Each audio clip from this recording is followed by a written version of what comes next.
बड़े भाई साहब। मेरे भाई साहब मुझसे 5 साल बड़े, लेकिन केवल 3 दर्जा आगे। उन्होंने भी उसी उम्र में पढ़ना शुरू किया था जब मैंने शुरू किया था, लेकिन तालीम जैसे महत्व के मामले में वह जल्दबाजी से काम लेना पसंद ना करते थे। इस भवन की बुनियाद खूब मजबूत डालना चाहते थे, जिस पर आलीशान महल बन सके। 1 साल का काम 2 साल में करते थे, कभी कभी 3 साल भी लग जाते थे। बुनियादी ही पुख्ता ना हो तो मकान कैसे पायदार बने। मैं छोटा था, वह बड़े थे। मेरी उम्र 9 साल की थी, वह 14 साल के थे। उन्हें मेरी तंबीह और निगरानी का पूरा और जन्म सिद्ध अधिकार था, और मेरी शालीनता इसी में थी कि उनके हुक्म को कानून समझूं।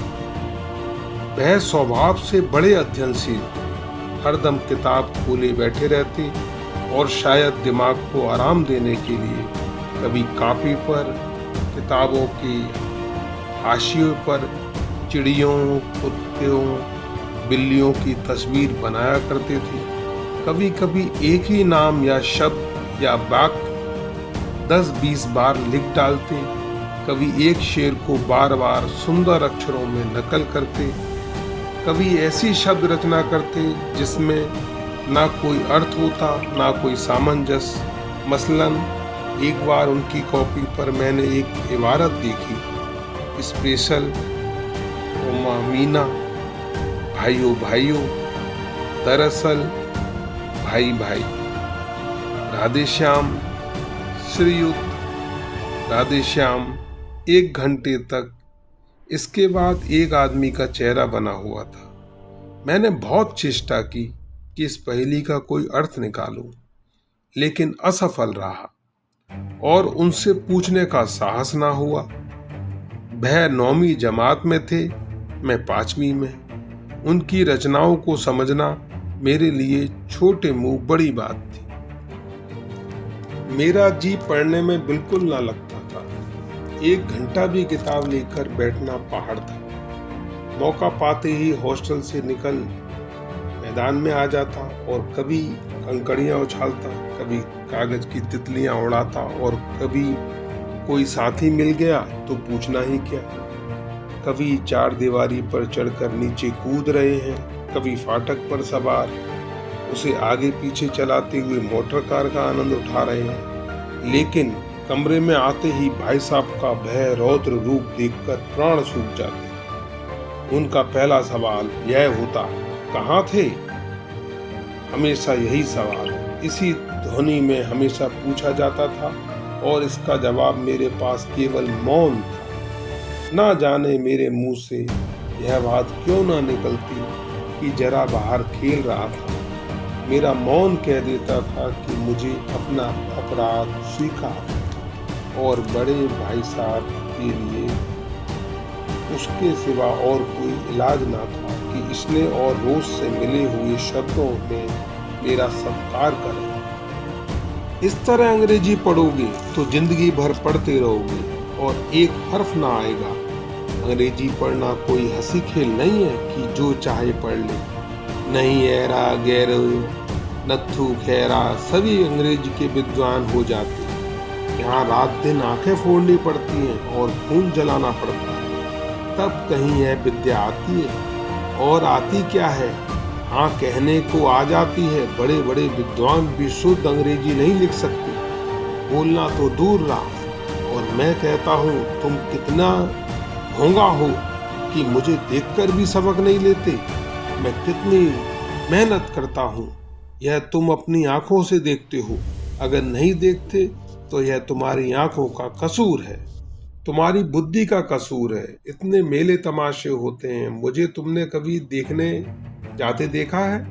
रोज ही क्रिकेट और हॉकी मैच होते हैं, मैं पास नहीं फटकता, हमेशा पढ़ता रहता हूँ।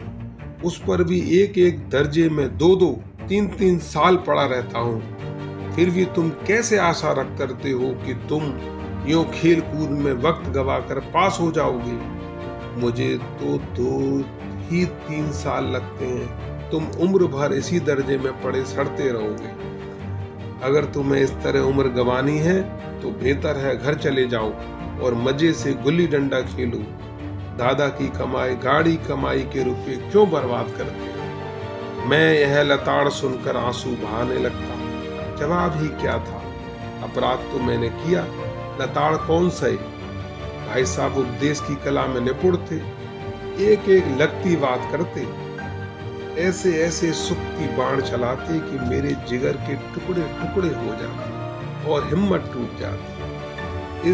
इस तरह जान तोड़कर मेहनत करने की शक्ति मैं अपने में ना पाता था और उस निराशा में जरा देर के लिए मैं सोचने लगता, क्यों ना घर चला जाऊं। जो काम मेरे बूते के बाहर है उसमें हाथ डालकर क्यों अपनी जिंदगी खराब करूं। मुझे अपना मूर्ख रहना मंजूर था, लेकिन उतनी मेहनत से मुझे जो चक्कर आ जाता था, लेकिन घंटे 2 घंटे के बाद निराशा के बादल फट जाते और मैं इरादा करता कि आगे से खूब जी लगाकर पढ़ूंगा। चटपट एक टाइम टेबल बना डालता, बिना पहले से नक्शा बनाए कोई स्कीम तैयार किए काम कैसे शुरू करूं। टाइम टेबल में खेल कूद की मद बिल्कुल उड़ जाती। प्रातः काल 6 बजे उठना, मुंह हाथ धो नाश्ता कर बैठ जाना, 6 से 8 तक अंग्रेजी, 8 से 9 तक हिसाब, 9 से 9:30 तक इतिहास, फिर भोजन और स्कूल।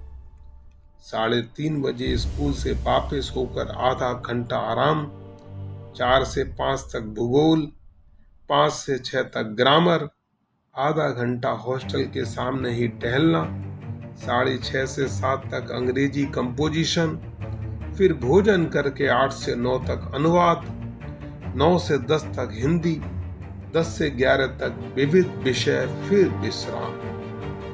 मगर टाइम टेबल बना लेना एक बात है और उस पर अमल करना दूसरी। पहले ही दिन उसकी अवहेलना शुरू हो जाती।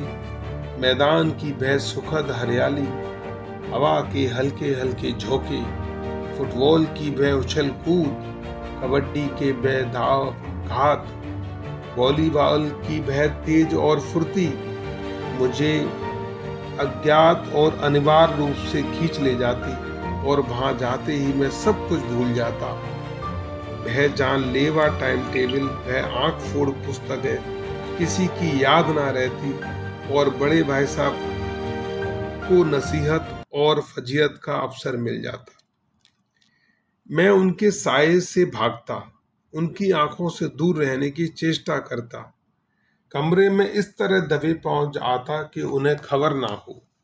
उनकी नजर मेरी ओर उठी और मेरे प्राण निकले।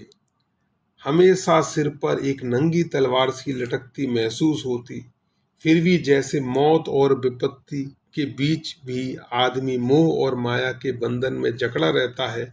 मैं फटकार और घुड़कियां खाकर भी खेल कूद का तिरस्कार ना कर पाता था।